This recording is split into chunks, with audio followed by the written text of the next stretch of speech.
FightHype, FightHype.com. Here again, former lightweight champion of the world, Mickey Bey, the professor. And Mickey, so much news being made today about Mike Tyson and Roy Jones. Are these guys, you think in 8 rounds they're going to be able to hold back all 8 rounds, or you think at some point something might break out? Yeah, something might break out because if one of them get hit, man. Especially with Tyson, he only had 1 gear. You know, Roy kind of know how to play around a little bit and have fun, but you know, Mike, I can't see Mike really doing it no other way. So I think it might be like a good sparring match type fight. But is it, even when Mike's throwing at 50%, could that still lead to something bad, like something bad for Roy Jones? The crazy thing to me is I can't imagine him going 8 rounds, not going like, how can he box 8 rounds like without trying to end it early? You know, that's kind of the thing to me. That's, you know, gonna be the thing to see. What do you think these guys are thinking in making this fight? That's what that is, money. Well, you think it could outsell all? Because we got some pay-per-view fights announced. You know, we got the Charlos doing a doubleheader. We got Tank against Santa Cruz.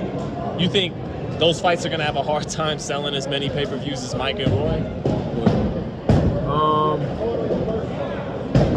I don't know. It's hard to say, but right now it's not a lot of stuff going on, so people might buy those fights. But Tank fight, I think his might be the best. Right. Maybe Tank and Santa Cruz. I don't think it's a huge fight, but you know, it's a fight I'll watch. Right. Well, you know, the lineup looked pretty good. I probably watch most of those fights. Yeah. And I like seeing good matchups. I don't like seeing people that it's a great fighter and they fight like somebody you know almost that they can win. Right. I like seeing challenging fights. Yeah, like even that Angelo Leo, Stephen Fulton fight. Yeah, that's a good fight. Yeah, both of those guys can fight. So yeah, that's definitely a fight I'll watch. I think I heard you the other day saying some good things about Stephen Fulton. Is that right? He's a fight. Yeah, he's a good fighter. He's fighting the kid from here. Right. And so I think it's a good matchup.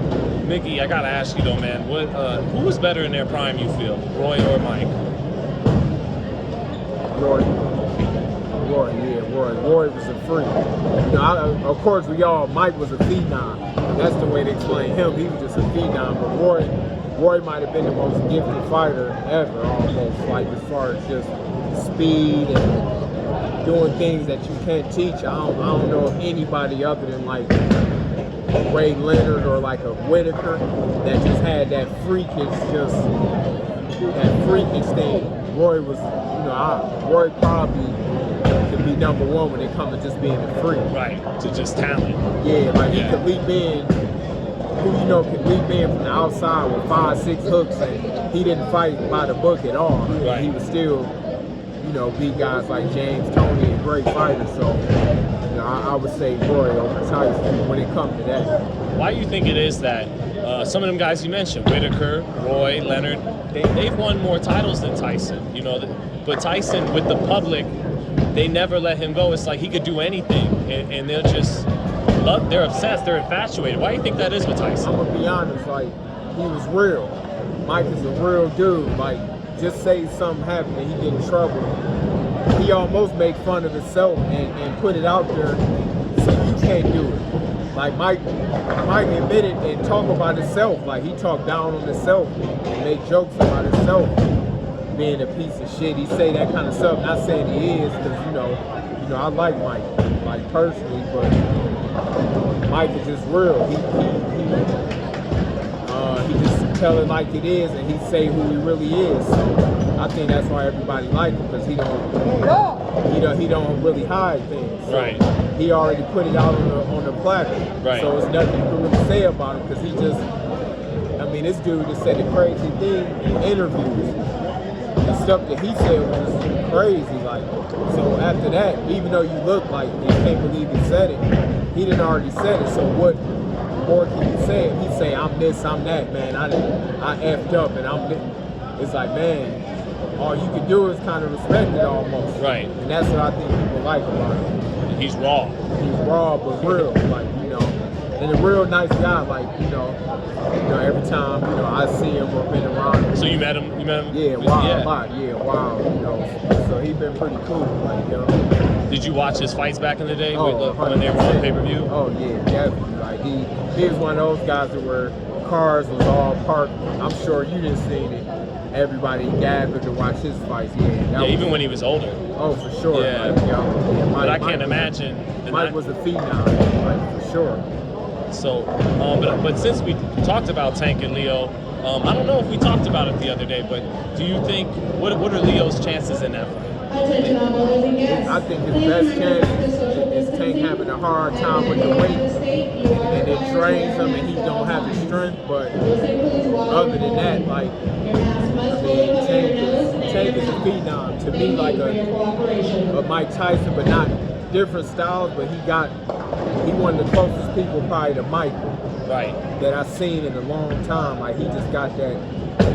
He got skills, but he got that strength and that power that's just like explosive. Like, but Santa Cruz, I don't know what weight is it, like a 30, weight? 130. They were saying something like both belts. Both belts are on the line. So that's what I'm wondering. Did they say the weight yet? Because they said the weight. It's 130, but part of you has to think like, well, putting a lightweight title on the line gives them a loophole. So that if Tank comes in overweight, it's like, well, it's a lightweight title fight anyway. Lightweight, right. I think he'll win by knockout. Right. And I mean, if he trained, properly, maybe he can make 130. But I think Tank is dangerous if he's in top shape. Right. I mean, what I've seen of him, he's dangerous. And lastly, Mick, I just. It's not announced, but it still seems kind of likely that Errol Spence is going to fight Danny Garcia. What do you think of that fight, especially with Errol coming off the accident? Yeah, man, I'm just hoping that, it's the same Errol Spence. That was a bad accident. I'm just mainly hoping that. Like, that's a tough fight to, Danny come back on. Yeah. Like, Danny, people underestimate him, but Danny is one of those guys that he might not look as good as you think, but he find a way to pull it out or at least hang in there most of the time. So, and he works off verbal. And what? Jacob works off verbal. If the person is on talking trash, then he comes better. Danny does? Danny does. Yeah. No, you're talking about Danny Garcia. Oh, no, Garcia. Oh, you talking about Jacobs? Well, yeah. But they rematching? Well, this is their first time. But my thing is the accident. That's a tough fight. But I don't think Earl would really take that fight if he didn't think that he was going to be able to. Yeah, if he wasn't really going to be right. But we were just talking about Earl a minute ago. But I'm hoping that his health is good. And one of the most exciting fights. I'm waiting to see. The most exciting fight that I want to see was Earl and Terrence, Devin Haney and Lomachenko, or Devin Haney and Tank. Or Teofimo if he beats Loma, right? Yeah. Or Teofimo, the winner of him and Devin. Tank and Lomachenko.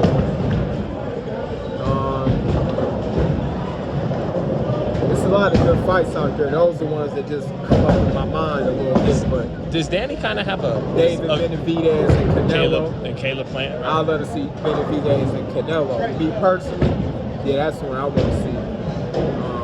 I like to see Caleb fight. No, they're not the same weight. But I'd love to see David Benavidez and Canelo. I think it's never been talked about, but I think that's probably the best matchup. What about Benavidez and Caleb Plant? Because that fight's been talked about a lot. That's a good fight. That's a good fight too. I like to see Caleb in a couple more times. And then I think that'll be a huge fight. They both got real good boxing ability, so that'll be a good chess match. Was Danny always going to be a tough style match stylistically? Like he likes to stay planted and counter. And Errol is pretty aggressive. Was that always going to be kind of Danny Garcia? Was that always? Is that kind of a good style matchup, win or lose? If Earl is the Earl that we've seen before. It could be a bad night for him. Yeah, I think very bad if he's still himself. Yeah. That's what we need to see him. We just need to see him fight again and see how he is. Right. That way we all waiting to see him work again so we can know where we at with it. Right. If he really is still okay and God bless him through this situation, We hoping that he is. He's just good. We just can't wait to see him. We want to see him, and that's the only way we're gonna know. Right. Because we are trained to hide pain. We train to hide injuries. Oh, you know who else I forgot about when I named some of these fights? Shakur and Lomachenko too. When I was naming some fights, I was just thinking of some guys. Yeah, and that's one too. I'd like to see Shakur Stevenson versus Lomachenko. Shakur's not going anywhere, is he? Like, he just seems like a guy who's gonna be here a long time. Oh, for sure. I mean, the thing about Shakur is that he got good judgment of distance.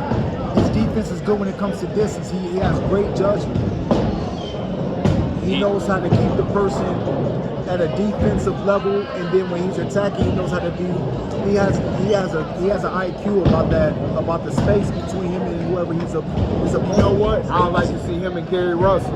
Ooh. Yeah. Yeah. No, That's a good ass fight. Shakur versus Gary Russell.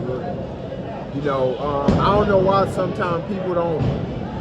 I don't know who talk about matches, or I don't even see these matches being talked about. Like some of those matches I just named are like great matchups. Like I think boxing fans get so jaded, like, man, there's no way they would even make that fight, so they start to not even bring it up. Right. But we should at least still. But really, if the fighters want to fight, Lomachenko fought Gary Russell on a PBC card because Lomachenko wanted to fight him. Sometimes people just hide behind the promoter. Right. If a guy really want to fight, it can happen. Oh yeah, and I forget about Pacquiao. People forgetting that. You know, I still like to see him and maybe like Terrence Crawford. You know, people around Top Rank actually said back in 2016 that Pacquiao was offered the Crawford fight, but he didn't want it. Yeah, that's surprising. Yeah. Manny is known for taking any fight. Like I think he still had the memory of the Floyd fight in his memory, you know, and it was that's hard to believe to me. I don't know. Hey, was he still with Top Rank? He was. Yeah, he was. Because, maybe it was that. It was just he didn't want to do business. I never saw Manny not. Manny was gonna fight Triple G. He wanted to fight Canelo too. Yeah, he should stay away from those fights, but Canelo still got a lot left too. Like I forgot about him. Like him and the Charlos. That'd probably be a good fight. You like those Charlo fights that got announced? Yeah, those are good fights. Cause that guy can fight. The one that fought Triple G. Right, Derevyanchenko. Yeah, he could fight. That's a solid match. And then the other guy beat Julian Williams. Styles make fights, so you never know sometimes. Like any given day, you just never know. Thank you, Mickey. For sure, You'll get it in. Yes, I'd like to pick your brain some more, man, soon. So thank you, Mickey. All right. Thanks, Chad. Thank you too, brother. Thanks, brother.